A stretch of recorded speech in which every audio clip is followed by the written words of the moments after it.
Many ask the question whether you're entitled to have, because of health issues, could you have fish and milk together? We all know the restriction which the Talmud brings about not having fish and meat together, as it causes davar acher. Some say tzarat, some cause kind of a leprosy.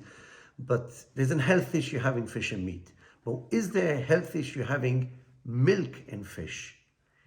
It's commonly known as a difference between the Sephardim and the Ashkenazim, whether you can have fish and milk or not. So let me explain to you where the source of this custom comes from. Rabbi Yosef Karo ruled in his Bet Yosef, in his work, that one should not have fish and milk. Many of the commentaries questioned on him and said that he must have got confused between meat and milk. Instead of saying fish and meat, he wrote fish and milk. But, however, if you go down the line, many authorities amongst the Sephardim, especially the Chachamim from Italy, 400 years ago, have actually followed this custom, and they were great doctors. I'll give you an example. The Pachad Yitzchak, who wrote a book, Pachad Yitzchak, on Halacha, he brings that he himself is a doctor, and he's consulted other doctors in his time in Italy, and they actually said that fish and milk is a health hazard too.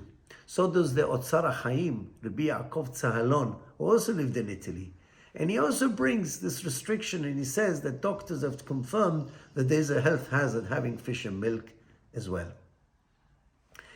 Going back even further, prior to Rabbi Yosef Karo, the great Rabbeinu Bachya, in this week's parasha, Parashat Mishpatim, he actually writes that having fish and milk is a health hazard, that the doctors have said avoid having fish and milk. So we've got something sourced back prior to Rabbi Yosef Karo too. So to say Rabbi Yosef Karo made a mistake or a printing error went with his words of fish and milk is not something we can easily say, having all this information before us. Going to more contemporary rabbis, the Chacham Abdallah Somech from Baghdad, the Zifchei Tzedek actually brings that was a practice amongst the Sephardim not to have fish and milk. He restricts it to fish and milk, cheese and milk, cheese and fish and cheese, but not fish and butter. Chacham Abdallah Somech actually allows fish and butter. Rabbi Yosef followed that ruling of allowing fish and butter.